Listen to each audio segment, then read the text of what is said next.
it's almost 10 o'clock. Let's not waste time. You're up, man of law. You promised you'd say the next story. The man of law was a well-known yet humble man. He knew all the laws by heart and was often called upon to judge the most important cases. Always very honest in law courts, he made wise decisions, and there was nowhere so busy a man as he. Of course I'll tell the next story. As a man of my word, I always keep my promises. I'll speak plainly so you all can understand. A hateful heart in position of thy perverter. I ask thee not in shameful hauteur. He did not speak in plain prose, as he said, but rather rhymed verse. Once upon a time, in the powerful city of Rome, there lived a sweet maiden named Constance. She was the daughter of the Roman emperor and a devout Catholic. Her kind and gentle nature caused all who saw her to love her dearly, and even some who had never seen her loved her.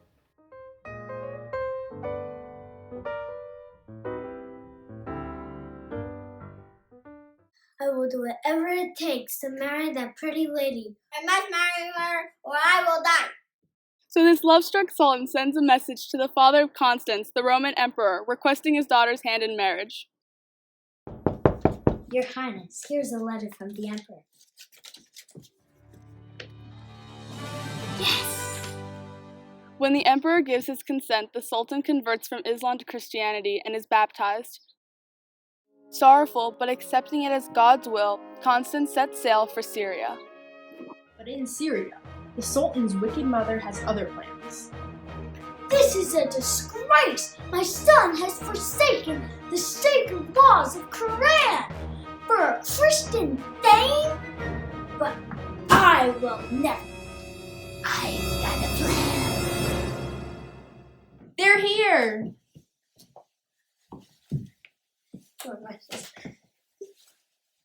I've invited all the Christians to a feast tonight.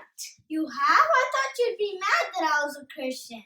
Oh, no, honey, don't worry. And so, as they gathered at the banquet and feasted on food and drink, the sultan's mother, with her attendants, prepared for their wicked deed. Rushing in, she kills all in attendance, including her son. However, she spares Constance, setting her adrift at sea. Constance, afloat at sea, prays to her Savior for help. Please, God, save me. God spares her, and she is found by a constable and his wife. What's your name, sweetie? I don't remember. You can stay with us. The girl had lost her memory, but not her faith. Soon, both the constable and his wife were converted to Catholicism. A young knight falls in love with Constance, but she refuses him. I love you. Come with me. No. To get revenge, the young knight sneaks in and slays the constable's wife. He then frames it on Constance, leaving the bloody knife by her pillow. The heartbroken constable took this matter to court, where King Allah observed. The knight swears on the Bible that Constance is guilty. Constance killed the lady. But he is immediately struck down by God's hand. Then a voice proclaims that Constance is innocent. All in the courtroom, including the king, were converted. King Allah then married Constance, and they lived happily for quite some time. But once again, a mother has other plans. This time, the mother of King Allah plots Constance's demise.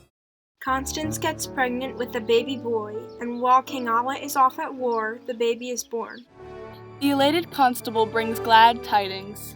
What great news! Constance had a baby boy named Maurice. I'm on my way to the king to deliver these letters. How exciting! Why don't you stay here for the night before your long journey? Good. While he sleeps, she sneaks in and steals his letters. We'll rewrite these letters.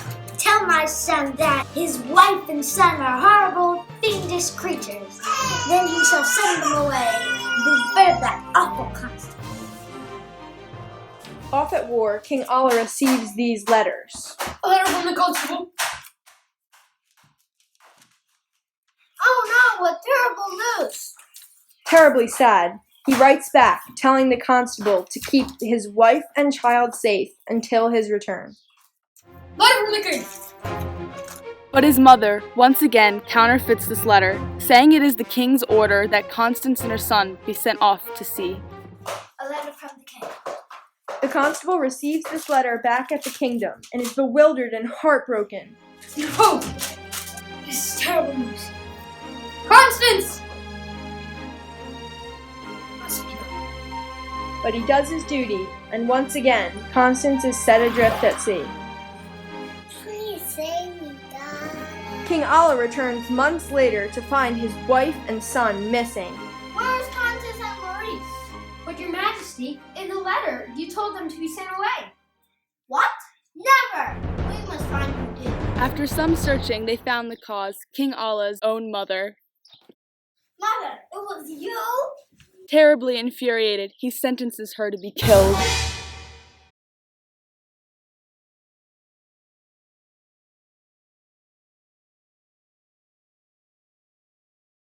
In England, King Alla repents of his rash deed. I'll go to Rome to penance. Upon arriving in Rome, the senator invites King Alla for dinner. Welcome! Constance! Alla sees his wife and is overjoyed. Constance goes to reunite with her parents. Constance! Welcome back! I thought you were dead. King Alla, Constance, and Maurice returned to their kingdom in England, and everyone lived happily ever after.